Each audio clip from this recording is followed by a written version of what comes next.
Hey, everybody. Good evening, good afternoon, depending on where you are, and welcome. On behalf of the Center for Asian American Media and WETA, I am Amna Nawaz of the PBS NewsHour, and thank you so much for joining us tonight. This will be a virtual town hall and an incredibly important conversation that's going to look to center and explore and uplift the Asian American experience at this unprecedented moment in U.S. and world history. Now, this is being presented to you in conjunction with a groundbreaking series that's going to be premiering soon on PBS called Asian Americans. You're going to hear more about that in just a moment. But I just want to say, as someone who has covered world events on the ground, who's covered Asian American and identity stories for years, and is covering this pandemic up close, I cannot think of a more important conversation to be having right now. And I couldn't imagine a better lineup of panelists that you're going to hear from in just a moment. So just to set the stage, let's all remember 2020 was supposed to be a consequential year for Asian Americans, right? The census was going to be accounting for all our growing demographics. It was going to validate the political clout of the community. And of course, there's a critical election coming up in November. We made history over the last year with a presidential candidate, Andrew Yang, making the debate stage. I was proud to be a part of that history as the first Asian American presidential debate moderator. But as we know, the pandemic changed everything. And now 2020 stands to be consequential for Asian Americans for very different reasons. So tonight, our conversation is going to be twofold. On the first panel, we're going to be focusing on this moment in time. Its impact on Asian Americans and communities of color. And then we're going to turn to the power of culture making and storytelling to propel us forward, to look ahead and see what comes next. We're also going to be taking your questions, of course, so keep them coming, and we're going to work them into the conversation. Before we jump into any of the conversation, though, I am honored to introduce our very first speaker to present some opening remarks. She is a devoted and relentless leader, not just in the halls of Congress, but across the entire country. Please welcome the chair of the Congressional Asian Pacific American Caucus, Congresswoman Judy Chu. Madam Chair, over to you. Well, thank you so much. And thank you, Center for Asian American Media, for hosting this important digital town hall as we lead up to the national PBS premiere of the groundbreaking new series of CAAM called Asian Americans. There's no better time to reflect on the history and contributions of the AAPI community than as we gather for the Asian Pacific American Heritage Month. And even though the coronavirus pandemic may have us staying at home, it's so important to be able to find ways to connect with each other. That's why I knew I had to join today's digital town hall, and why I'm so appreciative of CAAM for hosting this national dialogue. I know that many Americans are fearful and worried about their health and safety as we navigate these uncertain times. And for many Asian Americans, it's not just the health risks of the coronavirus that we're worried about. We're also worried about the anti-Asian bigotry that this pandemic has incited. As chair of the Congressional Asian Pacific American Caucus, or what we call CAAPAC, I want you to know that our CAAPAC members have been laser focused on making sure that the AAPI community remains a priority as we work to respond to the COVID-19 crisis. We fought for the needs of AAPI workers, families, and small businesses in the 4 COVID-19 emergency relief packages that Congress has already passed. And we're continuing to make our voices heard as we put together the next emergency relief bill to help our country weather this crisis. This is especially true when it comes to addressing anti-Asian hate crimes. Unfortunately, Donald Trump has made it a priority to stoke xenophobia and direct anger at China in order to deflect blame for his delayed and inefficient response to the coronavirus pandemic. He repeatedly used the term Chinese virus to refer to COVID-19, even though national health experts at the CDC and WHO repeatedly warned not to associate the disease with a specific geographic location or ethnicity due to the stigma it causes. In this case, associating COVID-19 with an ethnicity has perpetuated false beliefs that people of Chinese or Asian ancestry are more likely to carry and spread the disease, and that they are the ones who should be blamed for it. And as a result, we've seen an alarming rise of anti-Asian coronavirus xenophobia and discrimination over the past few months. It started in January with dirty looks, insults, and misinformation that Asian American restaurants and businesses were more likely to have the disease and should be avoided. But in the last 2 months, it's escalated to spitting, yelling, and physical attacks against Asian Americans all across the nation. In New York, an Asian American woman was physically assaulted on a subway for wearing a face mask. And in another incident, an Asian American woman was simply taking out her garbage when a man poured acid on her, making her suffer second-degree burns on her face and arms. In Texas, a man stabbed 3 Asian Americans at a Sam's Club, saying that he wanted to kill Asian Americans, and one of those that was stabbed was a 2-year-old child. In the Bay Area, an elderly Asian man was simply collecting cans when he was taunted and attacked by individuals who said they hated Asians. And in Los Angeles, a 16-year-old boy was sent to the hospital after being attacked by bullies who accused him of having coronavirus because he was Asian. In fact, according to the data compiled by various Asian American hate crime reporting sites, there have been over 1,600 hate incidents reported in recent months. At its height, there were nearly 100 hate incidents being reported per day. And I worry that we may see a dramatic uptick once the home orders are lifted and people start coming out into the public. That is why the Congressional Asian Pacific American Caucus has called out President Trump and his followers every time they've used this term, Chinese virus or Wuhan virus. And we've been so heartened by the strong support we've received from others, from leaders in the Congressional Black, Hispanic, and Native American caucuses, from our Democratic leadership in Congress, who've all stood in solidarity with us to denounce anti-Asian bigotry. There is also a resolution in Congress to address anti-Asian sentiments pertaining to COVID-19 that was co-led by 2 of our CAPAC members, Congressmember Grace Meng and Senator Kamala Harris, that already has strong support in both chambers. And we've also sent letters directly to President Trump, urging him to refrain from stoking xenophobia that puts Asian Americans at risk. So there have been many efforts to oppose anti-Asian bigotry in recent months. As a result of these collective efforts, last month, the president finally acknowledged how harmful his words can be and said that Asian Americans should not be blamed from the coronavirus. But his words would not have been necessary if he and other Republican leaders had refrained from stoking xenophobia in the first place.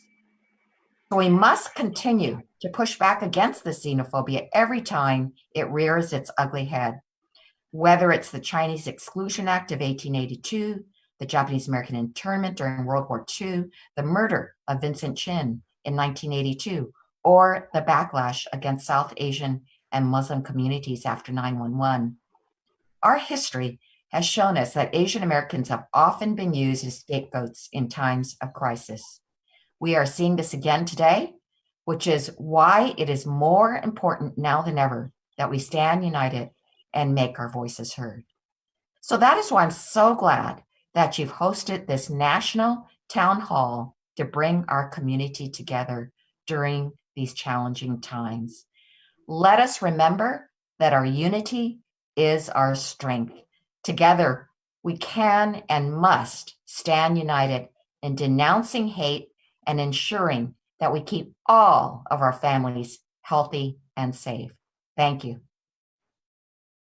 Chairwoman Chu, thank you so much for being a part of our conversation tonight, for your continued leadership, and for so eloquently raising so many of the issues we're going to be digging into more deeply tonight. Before we jump into our first panel, though, we want to bring with you a little clip. You've been hearing so much about this groundbreaking series from PBS that's coming up in just a few weeks, Asian Americans. Here now is a brief clip previewing that series. This is going to feature a pivotal moment in Asian American history, and it's also going to feature a few of the voices you're about to hear from next. Take a look. I think the Vincent Chin murder was shocking to a lot of Asian Americans, not because it represented something new, but that it actually represented something old. It reminded Asian Americans that progress hadn't really been made. In 1882, you could kill a, quote, Chinaman and get off paying $1. In 1982, you can kill an Asian American and get off paying $3,000. This was not justice, but there wasn't an organization that existed to stand up and say, this is wrong. What began out of that was meetings that started with 4 people, 10 people, 20 people, 100 people, and people were talking about, what can we do, what can we do, what can we do? I raised my hand and I said, the world wants to know how the Asian American community feels about this. In depth, Vincent Chin inspired protest marches, rallies, dinners, banquets.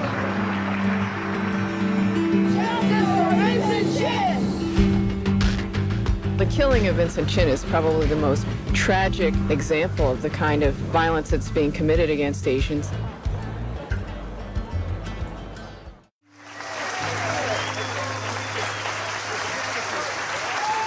Civil rights organizations of every kind came forward, as well as individuals. We have been drawn together by death, an unplanned family reunion. Our hearts are made heavy by a mother who sits here with us, whose son was brutally killed just because he was. What can we do in the aftermath? Those who live, we must redefine America so everybody knows everybody fits in the rainbow somewhere.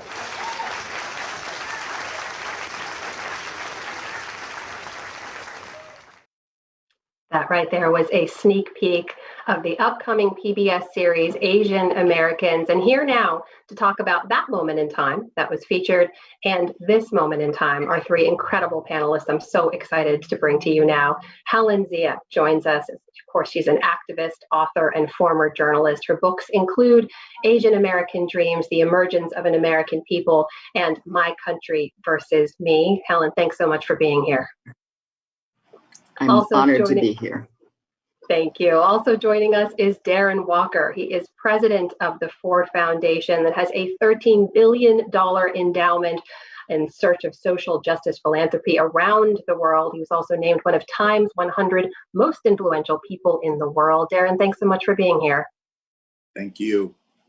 And also with us is Viet-Thanh Nguyen, who really needs no introduction. We're all fans. But of course, he's the man behind the novel, The Sympathizer, which was a New York Times bestseller, and his debut novel, which just happened to win the Pulitzer Prize for Fiction. He's a professor now at the University of Southern California. Viet, thanks for being here.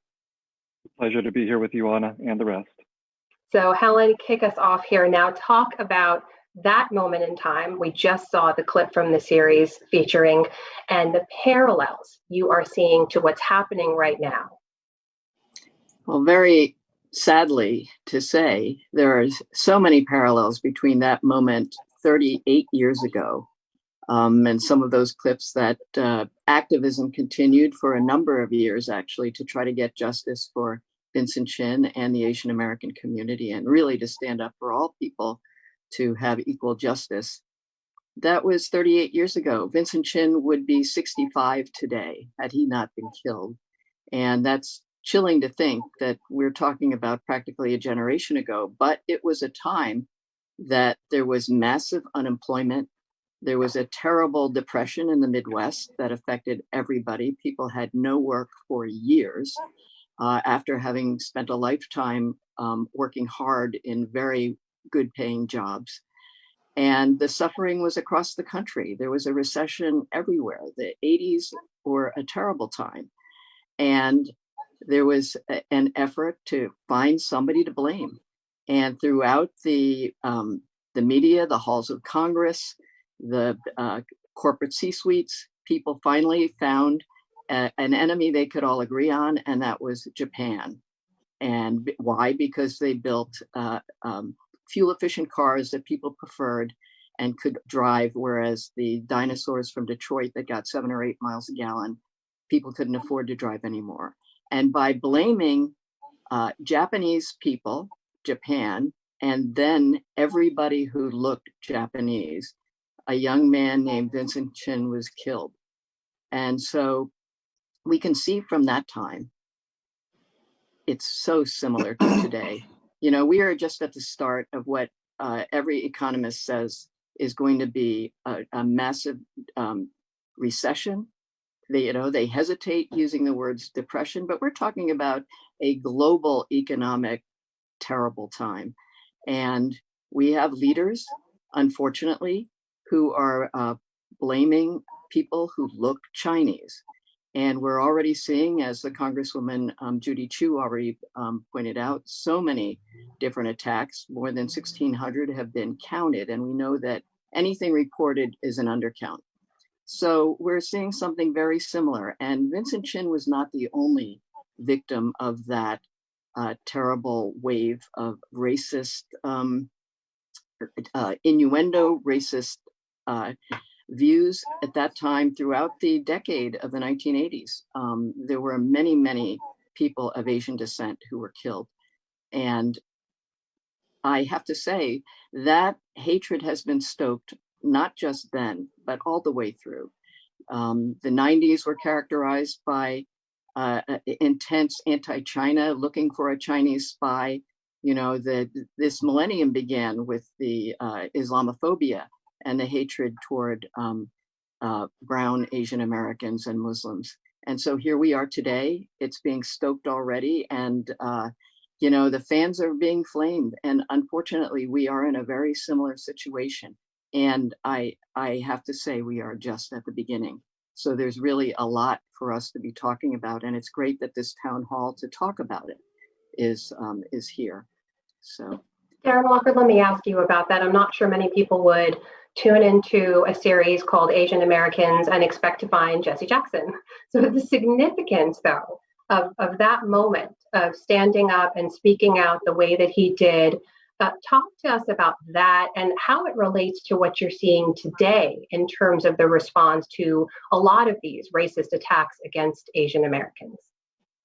Thank you. It's a great honor to be here. And let me just say that as a Black queer man in this country, I am appalled by what I just heard from Congresswoman Chu and what I have read and the reports I have seen of the rage directed at people of AAPI ancestry in this country.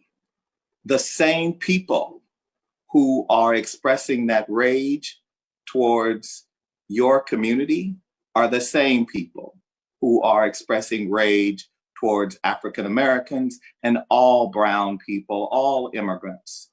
We have to understand that in America, justice, while Thomas Jefferson said that building a just nation was the work of America, justice is a contested idea and must be always fought for and protected.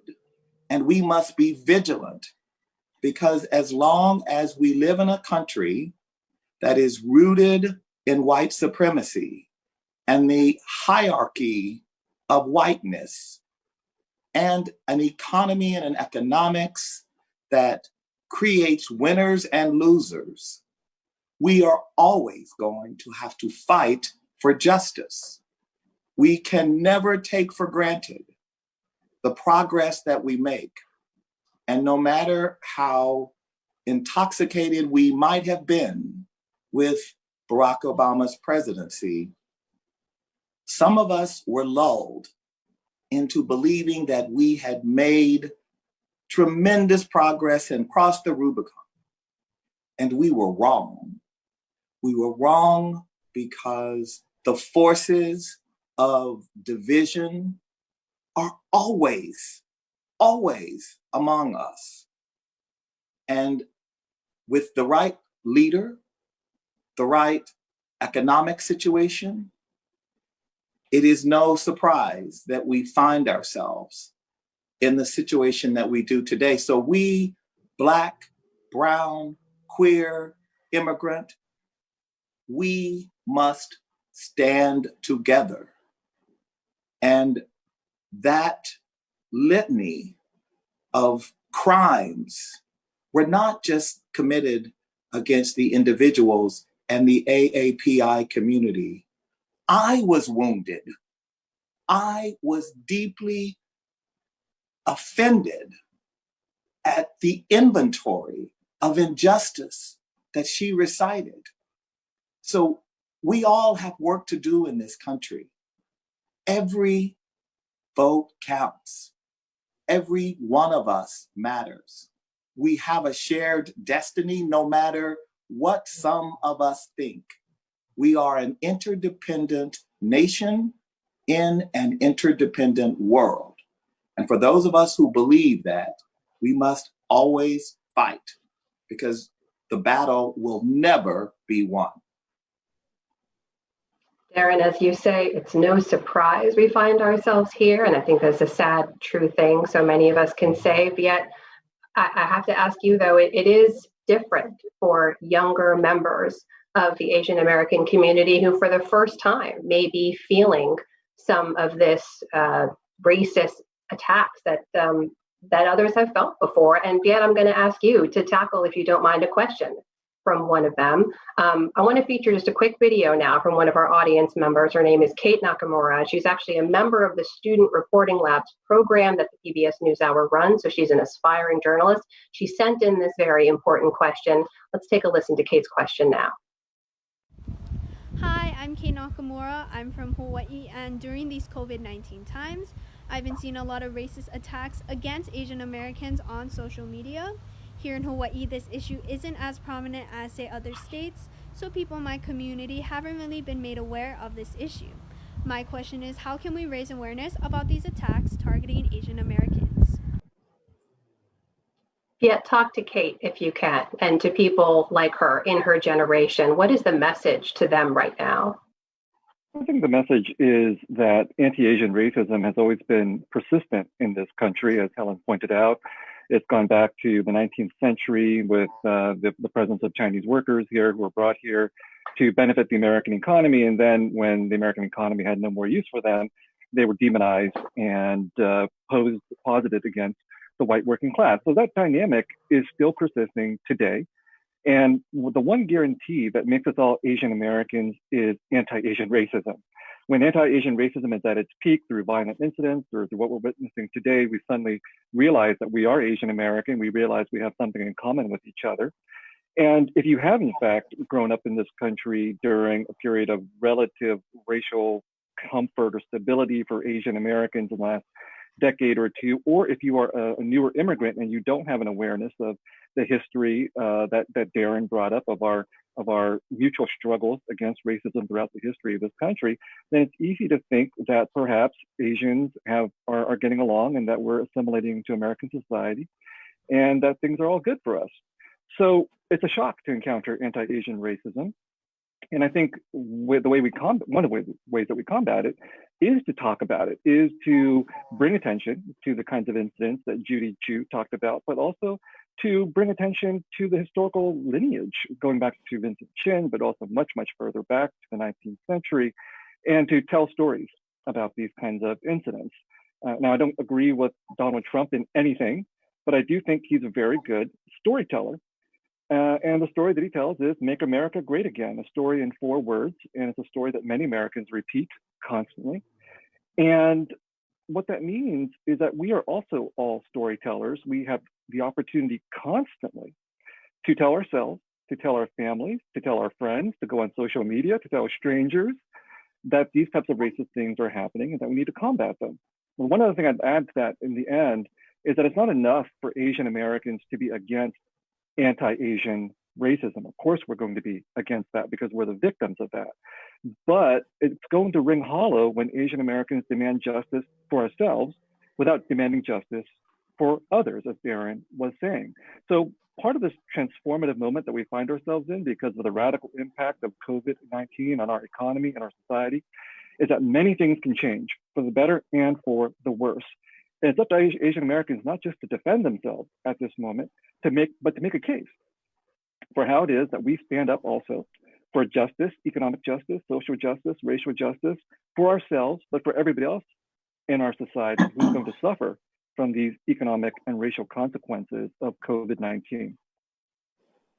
Helen, I want to bring you in here. We've been hearing so much about history repeating, about how some of this we have seen before and we are seeing again, and people think it will just continue to happen cyclically. But I want to ask you about what's different now? What's different today about the Asian American community? What's different about where we are? Certainly this pandemic is a very new and different and unique moment in time. And what can be done differently so the cycle doesn't repeat? Well, we are in a different place, even though we are seeing the cycle of history in a way repeat itself. And we are seeing the convergence of a time of these trends where this competition or naming the China as the enemy of the US, but also the main difference that we can control here is the evolution of the Asian American people. When Vincent Chin was killed, the population of Asian Americans was very small. It was probably 1 or 2 million people. Now there are more than 20 million Asian Americans. And what we've found in the history of how Asian Americans have been used as a wedge, as a way to say, oh, you're the model minority today, because that means you're the better minority, or you're the enemy, in another case, to be bashed. None of those were creations by Asian Americans. None of those were ways that Asian Americans defined ourselves. Now we have 20 million more Asian Americans who have a voice. As soon as this bashing started, people were able to use social media and to say, first of all, alert, this is happening. But now we also have a way to talk about all the things that Darren and Viet were saying, that, for example, to point out that white supremacy moves forward when people are divided, and that we as Asian Americans will not let ourselves be used in a way to against other people of color, against any people at all, but that the way together is to come together and to support each other. And that's a difference. We have that voice today, and to make use of it. I mean, look, we're having this town hall.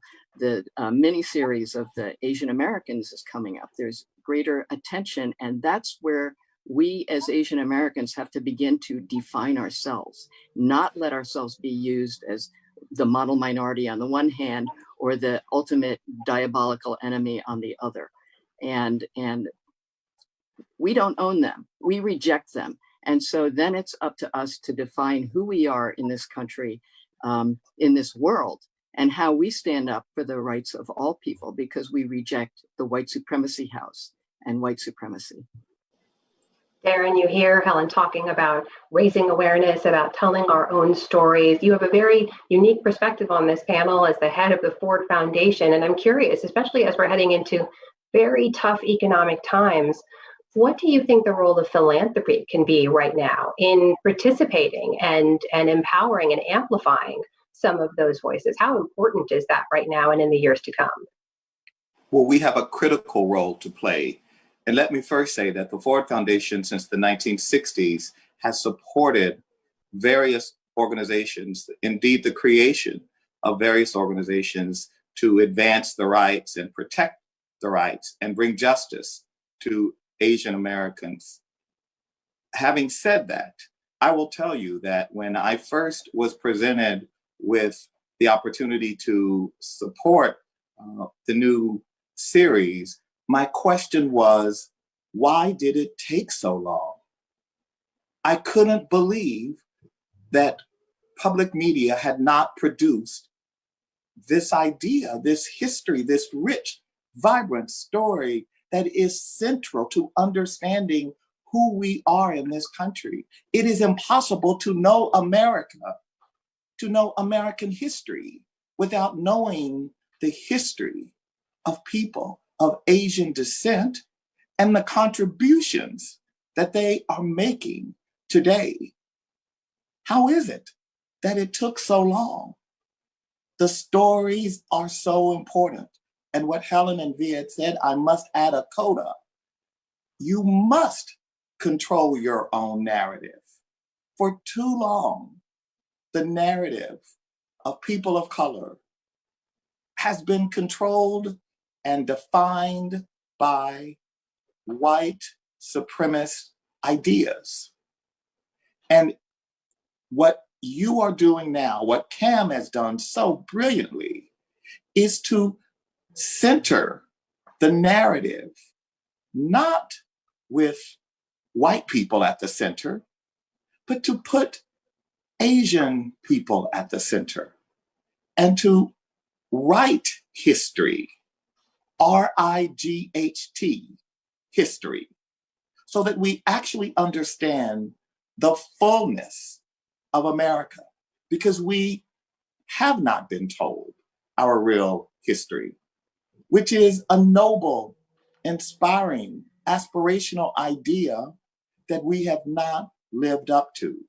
So we need to know that Black people weren't the only people lynched in American history. There were Asian people, Asian Americans were lynched in American history. So I could not be more proud that the Ford Foundation is supporting many efforts, but we don't do enough. It's essential that we spread the gospel in philanthropy, that we must move from these old noblesse oblige charity ideas to a framework of justice and dignity over charity and generosity. Charity and generosity are wonderful, but justice is really what we must have as our calling and the work of philanthropy. And that is very hard, because philanthropy, for the most part in this country, is a privileged white domain that is conservative, no matter how progressive we profess to be, that is conservative and often too interested in preservation rather than innovation. And when we get to innovation and we start to understand the innovation, the entrepreneurship, all of these American ideas, this community is at the center and has done more to advance those American ideas. So tell your stories. We need to hear them. That is a perfect segue to my next question for Viet. Viet, this whole idea of American ideas you wrote beautifully about in a recent New York Times op-ed. It was called "The Ideas That Won't Survive the Pandemic." And you wrote, if anything emerges out of this period, if anything good emerges, it might be the awakening to the pre-existing conditions of our body politic. I want you to take that idea and make it relevant to this conversation. When we talk about telling our own stories as Asian Americans, when we talk about storytelling from our own centered perspective, what does it mean in terms of how and where we fit in to this country moving forward? I think there's two kinds of stories that we need to tell. I mean, one kind of story is the immediate story about who we are as individuals, who our families are, who our parents are, the struggles that we've gone through, and so on. And this is where I think, to answer the youth question, the youth have a real advantage here. You know, I mean, they have access to TikTok, and TikTok can tell great stories that old fogies like me can't do. And so there's always new stories, there's always new experiences that are coming out that we need to tell stories about. And I'm the last person to tell Katie what to do because I have no idea what somebody 20 years old from Hawaii is experiencing. So I welcome new, unexpected, surprising stories that are coming out. But there's also a more fundamental story, and this is what I think my op-ed was really trying to get at, which is that the United States is built on this idea of the American dream. We all know what that is, but the United States is also built on another kind of story, which many Americans don't want to talk about, which is the story of slavery and genocide and occupation and colonization. And that story, that history has not disappeared. It's still with us today. The ramifications are felt in every aspect of our lives. And when we tell our individual stories, we should be keeping an eye out on how that story connects to this more fundamental story of the beauty and the brutality of America. And so when I say that COVID-19 has revealed the fundamental underlying illnesses of the American body politic, what I'm saying is those fundamental underlying illnesses go all the way back to the origins of what we call the United States. So the class inequality, racial inequality, all these kinds of things are direct consequences of this much longer history. And I think that's one thing that we old fogies can share with a younger generation, that we always, in order to understand why anti-Asian racism, for example, recurs throughout American history, the answer is it's baked in to the very nature of American society. It is not going to go away, no matter how many times we pledge allegiance, no matter how many times we try to prove our Americanness, it is not going to go away because it's structurally integrated into who we are as the United States. And it won't go away until we radically reform these inequalities. And that's why COVID-19 exposes these inequalities, and it gives us an opportunity to try to either radically reform them or they're going to get even worse. So Viet, my takeaway from that is that you are not on TikTok, is that right? God, no, it would be embarrassing. Okay, if anyone out there watching has any tips, TikTok tips for Viet, you can message in for those now. But look, we've been talking so much about the difficult periods of history, how they relate to today, the difficulties of today. It is a critical moment in time.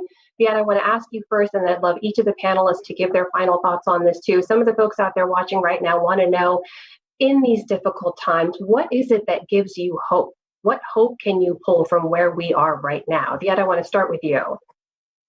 I mean, in reality, it may be hard to have hope if you look at the cyclical nature of American society and how enduring racism and inequality and so many other ills in this country, how long they have persisted with us. But the hope, I think, is that, again, if we look at our history, we see that generation after generation, people who are committed to justice have built organizations, have built movements, have created legacies against injustice that we inherit. Center for Asian American Media that's hosting this is one of those organizations. And I think one of the things that gives me hope is that when someone from Hawaii who is a college student is asking this very serious question, what gives me hope is that she will go off and she will be part of a new generation that will build another organization, that will build another movement. And that is, I think, something that I find inspirational. Darren Walker, I'll put you on the hot spot. What brings you hope? What is it people can look forward to coming out of this moment in time? Well, in 1968, Dr. Martin Luther King was speaking with his friend Harry Belafonte, and he said at the time when America's cities were burning, when he himself was depressed and dejected, had been rejected by the youth of the Black Power movement, he said, "America's house is on fire. Where are her firefighters?" I am hopeful because I see firefighters all around America. Of course, I'm inspired when I'm on a panel with Helen and Viet, but I see the frontline workers. I see those delivery men. I see the hospitals. I see the young people who are online, who are asking what they can do to help. This country, yes, it is flawed, but it has a noble mission that so many of us want to see realized. The challenge is, do we have the will to see the potential of America to be realized? I am hopeful, and even more hopeful after conversations like tonight that we do. Firefighters everywhere. Helen, Zia, what about you? What makes you hopeful right now? You know, I was just thinking today about the World War II period and how we celebrate that generation as being the great generation. And what made that partly a great generation was that it was a world war. People all around the world were experiencing the pain and suffering and the cause of that war, of the higher ideals. And so we are, in a way, experiencing something in a shared way, a shared suffering all over the world. And we can stand together and show that we too can be a great generation, because what this time is showing is that, as Darren was just saying, the delivery workers, the essential workers, the people, the immigrants who are all over the world, the migrants, the people who are at the bottom rungs of our society, who are essential. And as bad as anybody might feel about what they're going through in this time, we can look and see how lucky we are to have food security or a roof over our heads. Yet these other people who are really fighting on the front lines for all of us, we can see that all over the world. So what gives me hope is that this shared knowledge and hopefully shared insight that we can bring around the world will bring people together and see just how interdependent we all are with each other, and that we cannot afford to have all of these disparities in the future that we want to see. That when we come out of it, we don't want to be the normal of what it was that brought us here. We want to create a new normal that will bring us all together and get rid of the disparities that Viet was talking about, and really make substantial systemic change. And I think it's this generation that's coming up that's looking at all of this, and they're the ones who are going to say, you know what, we can be a great generation too. We can change this. We don't want normal. We're going to create a new normal that is better, a better normal. And that gives me hope. A better normal and the next great generation. I love both of those ideas. I cannot thank these panelists enough. Helen Zia, Darren Walker, Viet Thanh Nguyen, thank you so much for being part of this conversation and uplifting us all tonight. Thank you. So guys, thank you. Before we start our next panel, to help set the stage, we have another clip that I want to bring to you now from that upcoming PBS series, Asian Americans. Here's a quick preview of what that series will hold. Take a look. When the bottom fell out of the economy, blame ended up on Japan. People with a Japanese-looking face were a target. The Vincent Chin murder was shocking. The verdict stunned everyone. 4 officers acquitted of beating Rodney King. All hell broke loose. But as much as tragedy is a part of our heritage here, so is possibility. Asian Americans become founders with fantastic vision. We were one of the largest websites in the world. You're literally laying down the train tracks as the train is running. You just got to stay ahead of it. The country's changing and people are freaking out about it. After 9/11, I wanted my art form to reflect what I believed. To transform the system into something more just. That's the hope of activism. That's the hope from which the Asian American movement was born.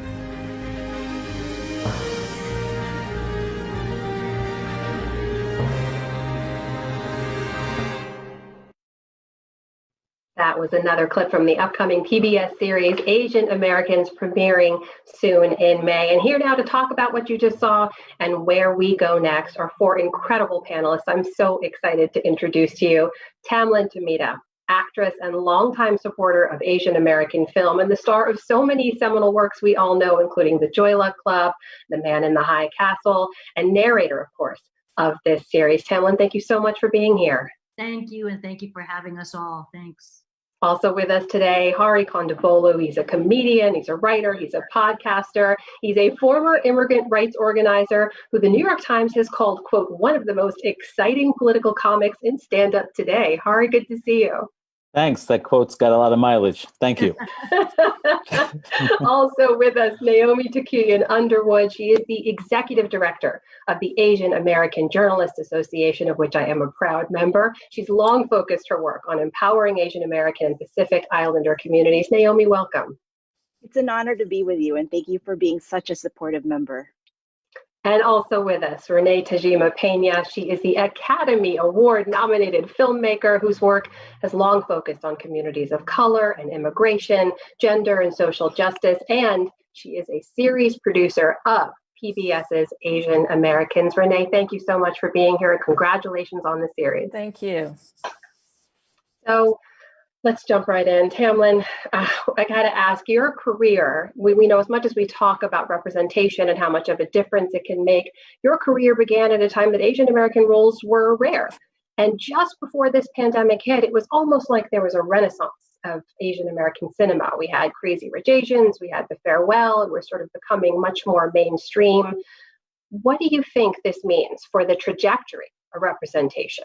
I think it's still always upward and outward. I think we have the two new projects that everybody is talking about right now, Never Have I Ever by Mindy Kaling and Alice Wu's Half of It.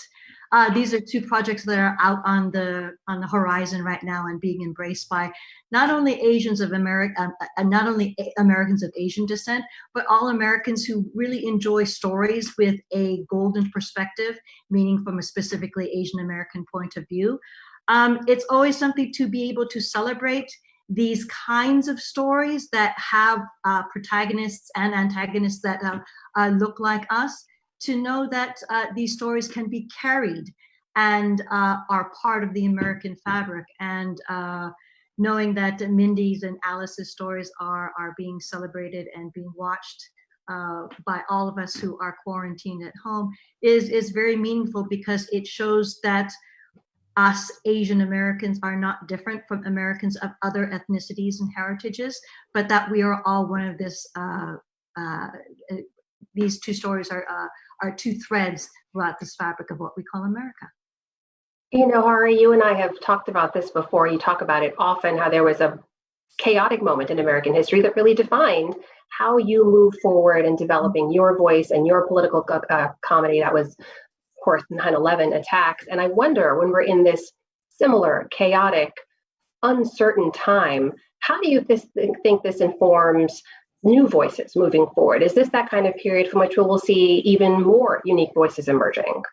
I think it has to. Anytime you have something that is so severe as 9/11 was, as what's happening right now is, and the racism around both of them, that's going to spark lots of thoughts. It's going to make us question. There might be, young people who haven't experienced this kind of mass racism.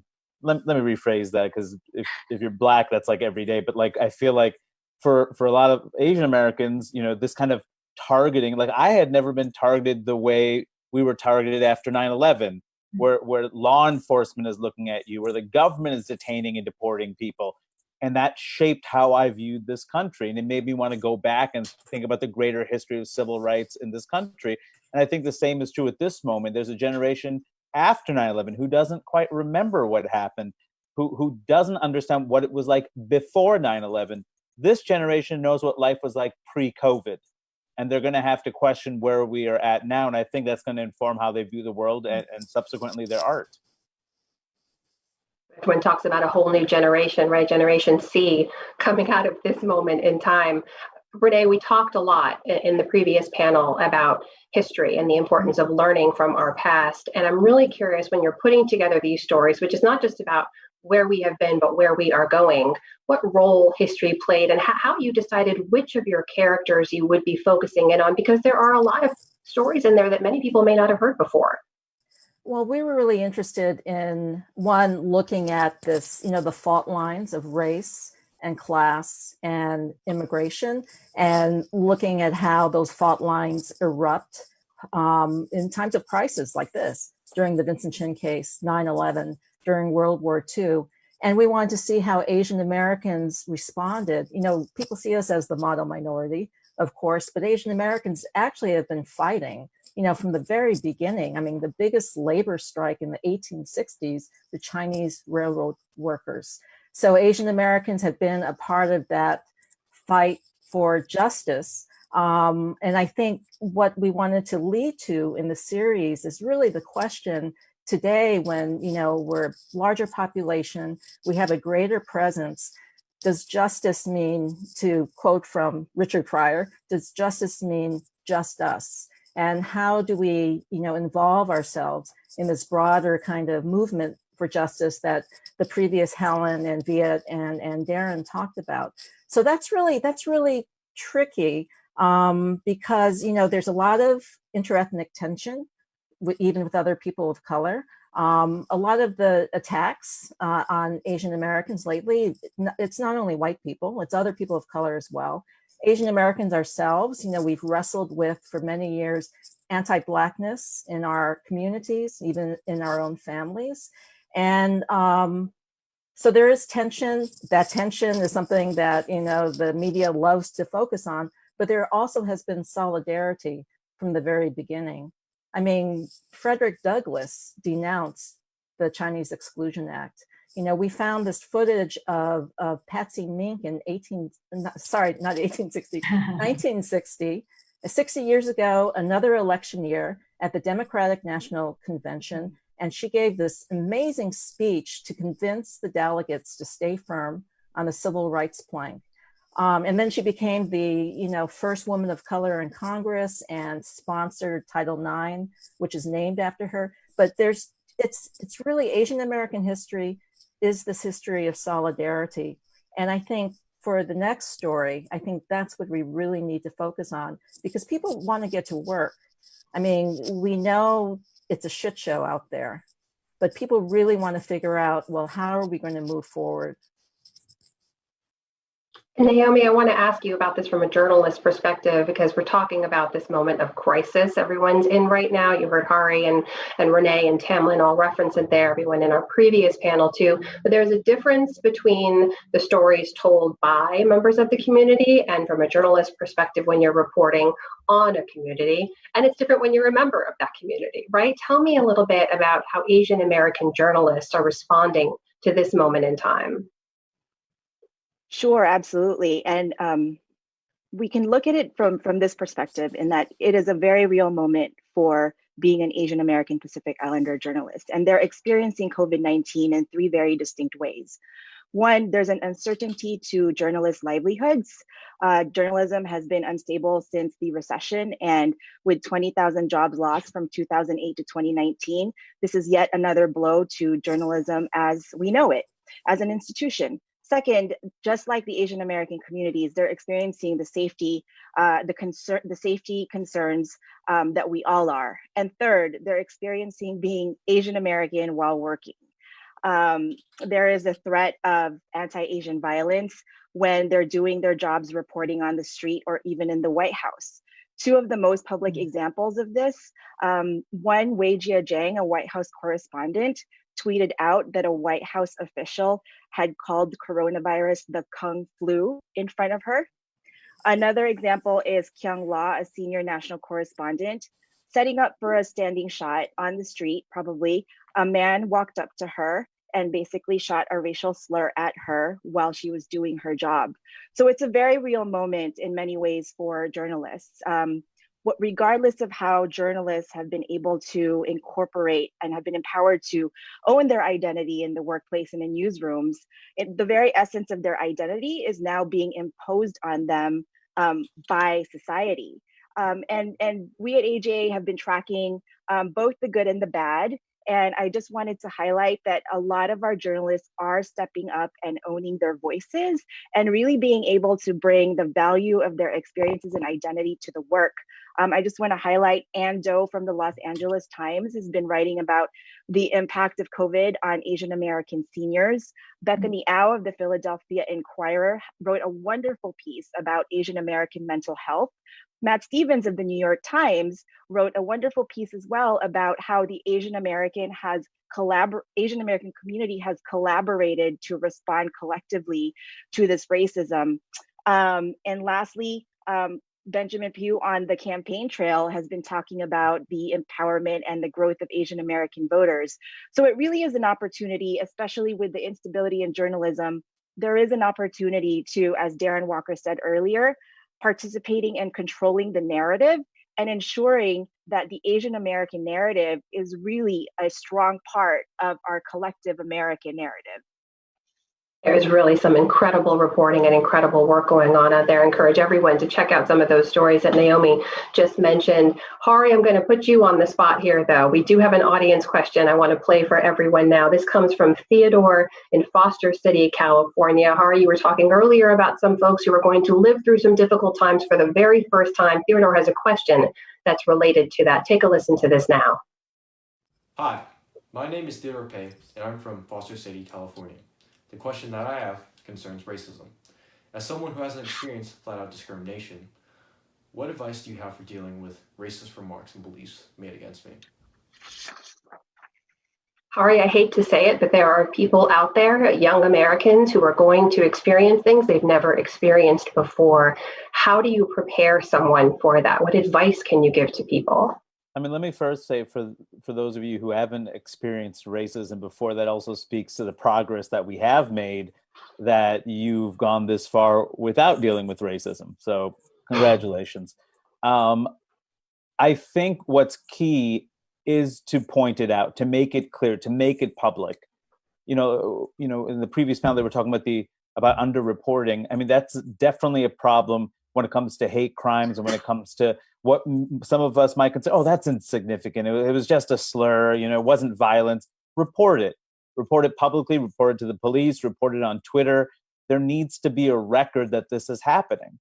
And people need to know that this is part of the reality, that, we're not too sensitive. This isn't just a once in a million occurrence. It happens all the time. So, know that at the end of the day, whatever they say to you does not define who you are.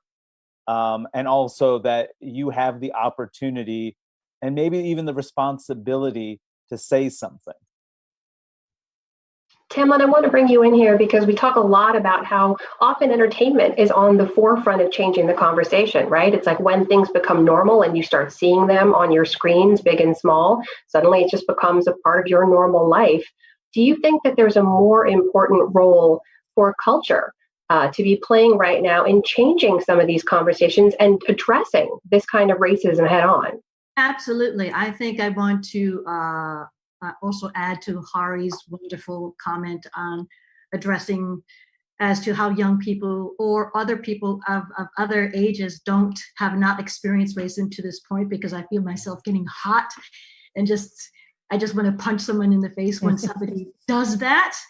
Because let's face it, there's a bunch of assholes out there. And when they hurl that shit at you, you get this feeling, and it's rising in me now. You get angry, you get fearful, you get scared about how to react, how to properly react. And kudos to all the progress that we have made collectively as a nation, as Americans, as citizens in society, that there are so many of us who haven't. But up until this point, just realize that, again, what Hari said, it does not define you when somebody's hurling this garbage at you, and that you just have to take it in stride and say that if you hear it outside, be safe. If you're going to react against it or you're going to call it out, do so safely and do so with the presence of power and saying, I'm not a monster. We're all in this together. I'm scared. You might be scared because that's why you're hurling this garbage at me. But it's that kind of that kind of progress that we all have to make together. In terms of culture and story, this is why it's so important, because there are so many of us in this nation that don't get to see Americans of different colors on the palette of our skin tones. To be able to see two people fall in love in various degrees of golden, brown, black and white and red and green and purple or whatever, that's important. When we see these stories on TV, on film, it changes perceptions, perhaps imperceptibly, but there's small increments. There's small incremental movements towards a more progressive, a more just, a more equal society, and to be able to be participating in these stories that are broadcast, that are that we get to pay tickets for, that we get to stream on, that we get to laugh and cry with. That's what's important about culture. And it's not just American culture, it's worldwide culture. When we mourn the deaths of Irfan Khan and Rashid Kapoor, there's so many stories out there worldwide, globally, that we can all embrace and say, we're all just brothers and sisters and human beings of this race that we're all trying to get through COVID-19 together. Two giants of the industry we lost this week. Thank you for mentioning both of them. Rene, though, I want to ask you, did you ever feel the same way Tamlin did when you're documenting all these stories of horrible chapters in American history and dark periods and brutality against people? Do you get burned up too? Do you start to feel that kind of rage build inside of you? Oh, yeah, that's why I make films. So something pisses me off, I make a movie about it. But, what's really been great is all these stories. Look at Asian Americans. I mean, my family arrived during exclusion. They, were in Skid Row during the Great Depression. They were incarcerated. Then the next generation of Asian Americans, came as refugees, as immigrants after the war, after the Vietnam War, and people thrive. They thrived, and they were so much a part. Asian Americans have really been a part of moving this democracy forward. We've got to step it up now. I mean, it's going to be a tough rebuilding. It's really going to be a tough rebuilding. And that's why I keep on saying solidarity. I mean, we have got to go out there and this already exists, the solidarity with other people of color, with other progressive people who are working for the same goals. But we have to really double down. We have to double down and also get people who maybe, like the Vincent Chin case, there were a lot of people who thought, oh yeah, like what Viet was saying, I've kind of made it, things are okay. And then they were really awakened by the case. So all those people who are being awakened now, we've got to, get them into the fold and move forward together and work with all these other groups. I mean, I look at this COVID-19, whole crises as being like, it's like having a tumor, like you have a stomach tumor, then it goes to your lungs, you have a lung tumor. And so for Asian Americans, we're facing this hate. But, for Black and Brown, Indigenous, poor, immigrant, Americans are being hammered by, I won't say hammered by the coronavirus, they're being hammered by health disparities. Mm-hmm. And not only is that our fight because Asian Americans, are in that group, a lot of Asian Americans are in that group, but it's our fight because, it's like what Frederick Douglass denounced the Chinese Exclusion Act because he knew the rot of racism was going to stop us all from moving forward. So you don't, like if you have a tumor in the stomach, you don't just deal with that and leave the lungs alone. You have to attack the cancer. It's the cancer. Racism and inequality is the cancer. And I don't know, to all you racists out there, the cancer, it afflicts the whole body.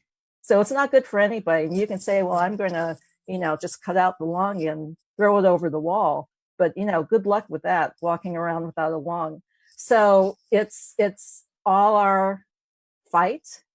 But for Asian Americans, I mean, we have to look at the inequality affecting other communities and create alliances and become a part of that fight too.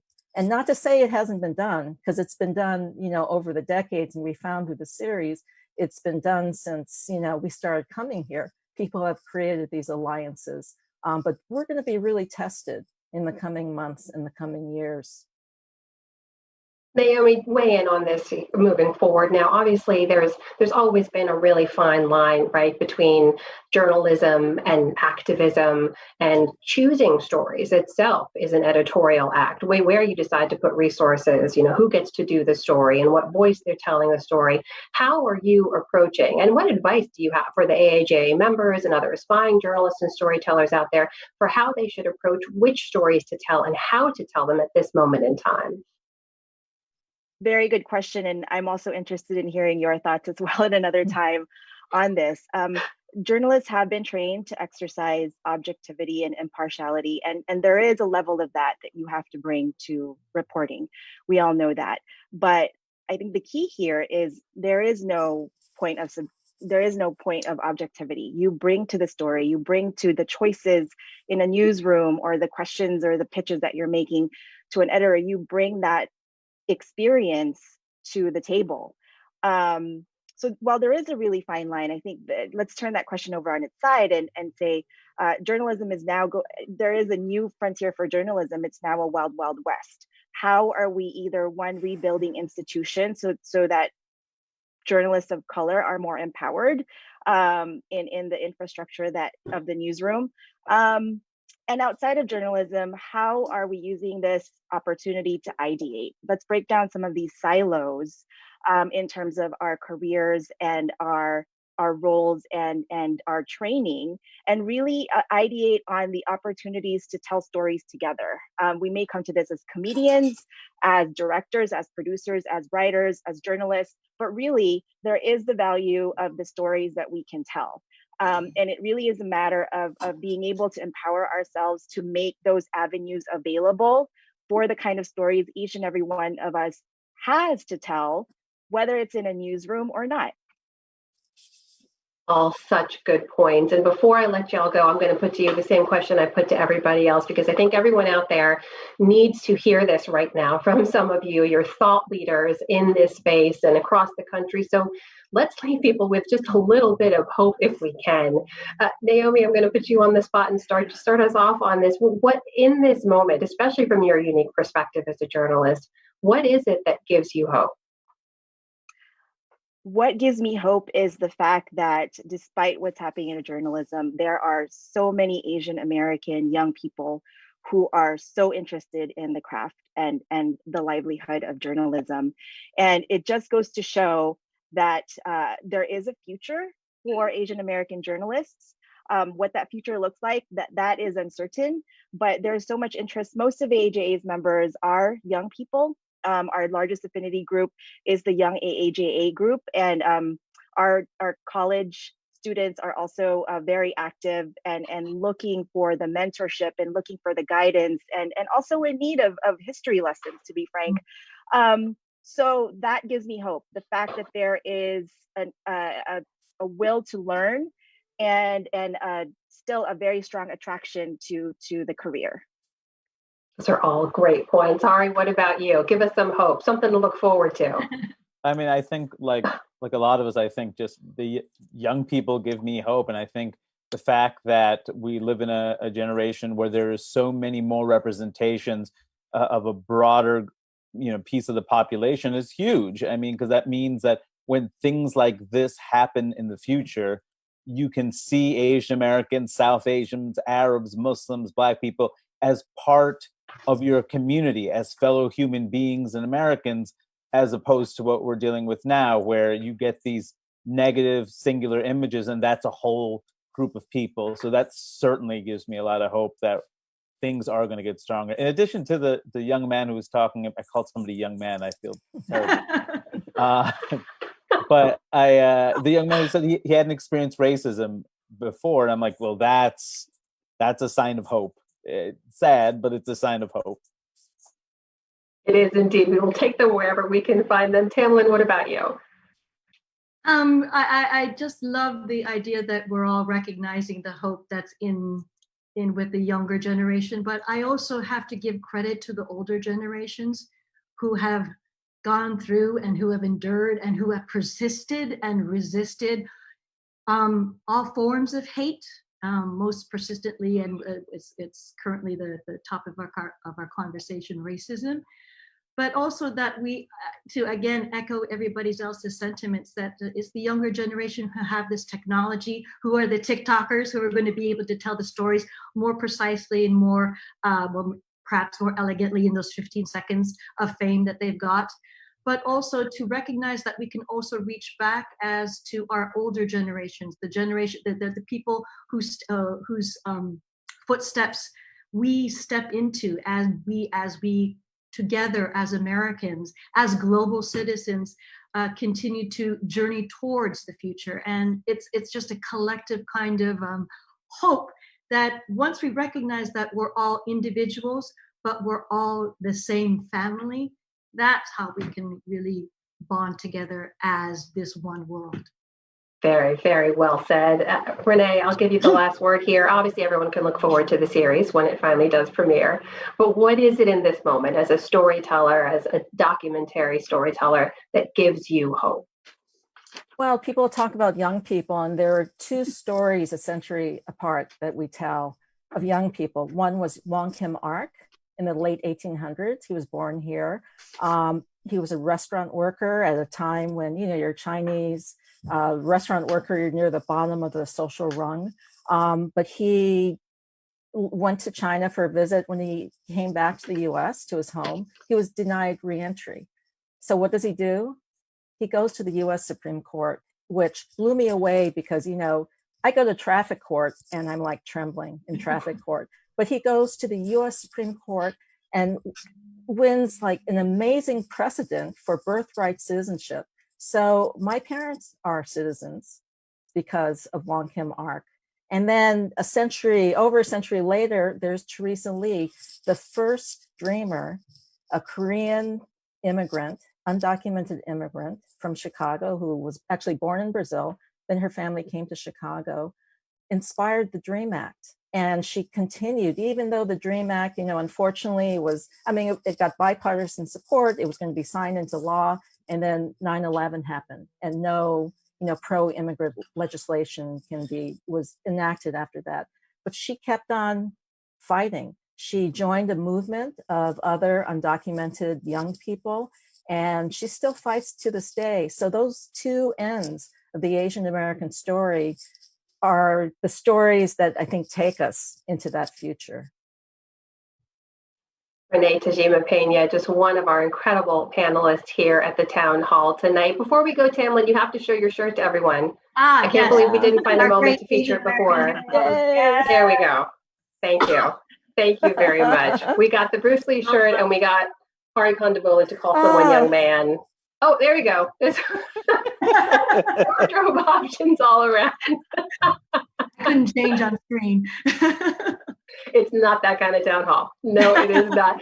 My heartfelt thanks, you guys. I cannot thank you enough for being here tonight. You gave so much hope and so much insight. I think it's something everyone needs to hear right now. Tamlin Tomita, Hari Kondabolu, Naomi Takuyan Underwood, and Rene Tajima Pena. Thank you for being here. Thank you. Thank you. Bye. Good night. Let me say a quick thank you to our earlier panelists. That was Helen Zia, Darren Walker, and Viet Tan Nguyen. Thank you, of course, to Congresswoman Judy Chu for joining us tonight. To all of you, your time, your insights, your leadership, they mean so much and they are so necessary right now. Thanks to all of you out there who have been watching and listening in and sending us your questions. These are difficult times for all of us. And I think there's one thing we can take away from tonight. History has shown us that in all of these moments of crisis, there are opportunities to come together and to emerge even stronger than before. So please just don't forget, we are all in this together. And also don't forget, you can tune in to PBS's Milestone series. Check your local PBS local member station. It premieres May 11th and May 12th, 8 p.m. Eastern and Pacific, 7 p.m. Central. It's called Asian Americans. And when you watch it, of course, you talk about it online, use the hashtag AsianAMPBS. It's coming up May 11th and 12th. Listen, on behalf of the Center for Asian American Media and WETA, I'm Amna Nawaz of the PBS NewsHour. Thanks to all of you for being with us here tonight. Stay safe.